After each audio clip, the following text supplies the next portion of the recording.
So it seems like no matter what, every year State of Play becomes a little bit less interesting.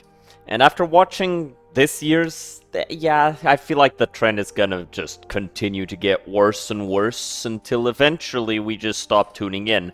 But I don't think we ever will, because people like these shows even if they are disappointing. This year's games were mostly just remixed versions of each other. We saw a lot of remasters, a lot of relaunches, and a lot of remakes, and while some of these are interesting, unfortunately the ones that were interesting were things that we already knew about. For example, Snake Eater.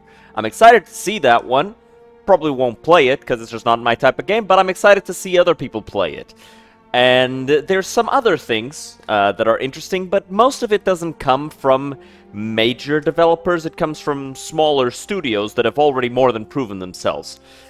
Now, there were a few things that I thought were interesting. Unfortunately, the one concept that I thought was interesting, the one with the different timelines and things, it seemed like it was done by 10 different people trying to cram 10 different ideas into one game. You've got a Waterworld type setting with an evil government, an underground resistance, and then you, the player, are using different timelines to try and stop the government. But I feel like, I don't know, time travel may be a little bit of overkill for dealing with a bad government. Regardless, it just feels like it's too many things, like, crammed into one, to the point that it's almost impossible to actually nail down the concept that we're actually talking about here. It feels like so many modern PlayStation titles are so much more concerned with appearing interesting than actually being interesting. And when I say with appearing interesting, I really do mean that they want it to look nice on paper.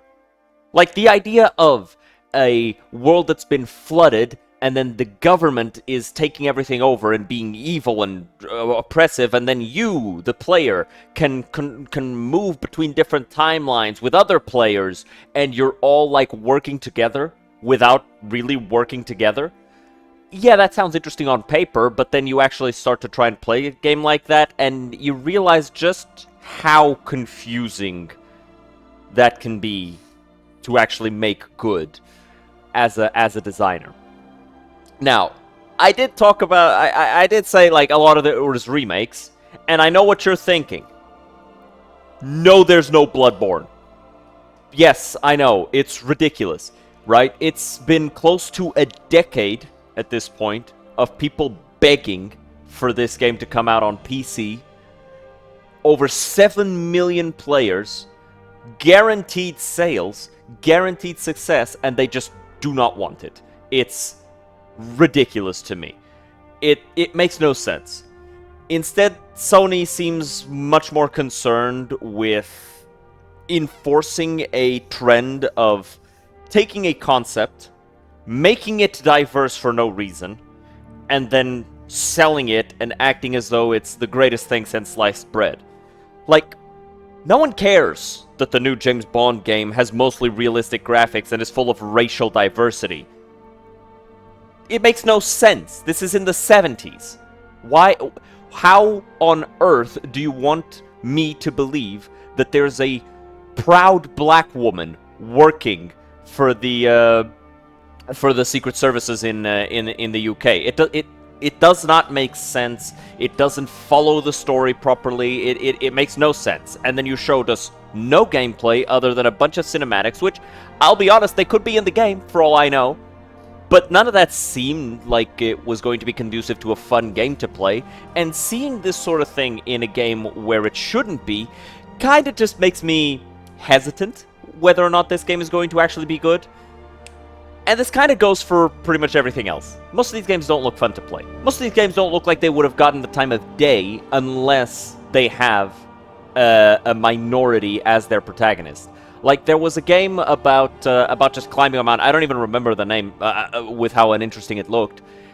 I'm 90% certain the only reason that game got funding is because the protagonist that was on screen was a woman of color. That's it. And it feels fake. And then you double down on this feeling of fakeness with every single one of these games having hints of microtransactions or worse, every single trailer ending with a little bit of pre-order bait. It's like, hey, if you buy this game before you know what it's gonna be like, we'll throw a little thing for you. Hey, jingle jingle, jingle jingle, look at the keys, look at the keys. But all of this pales in comparison to the disrespect of a teaser trailer for a teaser for a trailer, which is what we got for Ghost of Yokai. And it's incredibly frustrating to deal with, because we're trying to get excited about a game that you have told us is going to be good. You've told us this is going to be good. It's made by the Ghost of Tsushima people, which made an amazing game, which should have gotten Game of the Year, but didn't, because The Last of Us 2 came out and Neil Druckmann's fucking throat must be shaped like somebody's cock at this point, if he got what he did. And yet somehow you take Ghost of Tsushima concept, you turn it over to the Ghost of Yokai, Yotai? I forget. Japanese names, I'm not Japanese, these names have no intrinsic meaning for me, I'm not gonna remember what these things are called. But you have the Ghost of Tsushima concept, you turn it over to what's going to be essentially the spiritual sequel, and at the end of it, the trailers look uninteresting compared to just how badass the trailers for Tsushima were. We have these incredibly high fidelity teasers of teasers. We have no idea what this game is going to have. We have no idea what anything is, and it's impossible to create hype because we don't know anything about it. All you have is the previous game, and we've seen this enough times where, oh wow, they made a good game, and then they do nothing but garbage for the rest of their career.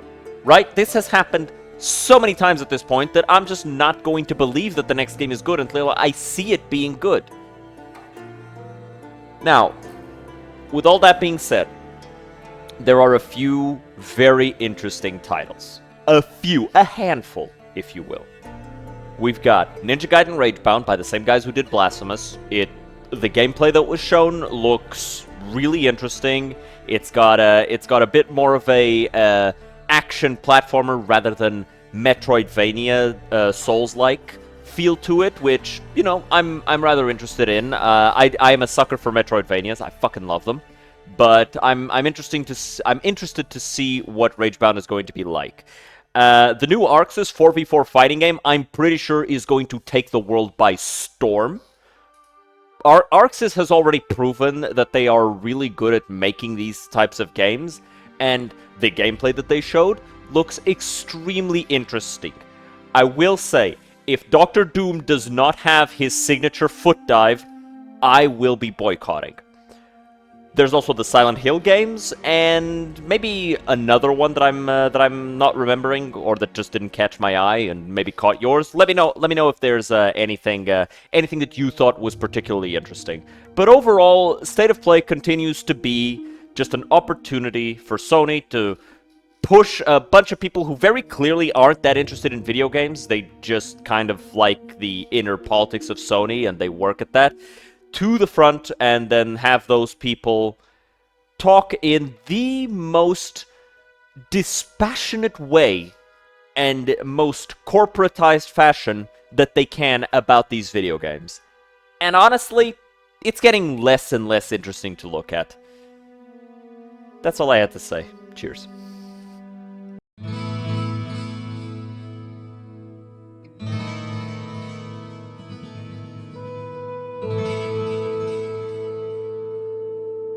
Thank you.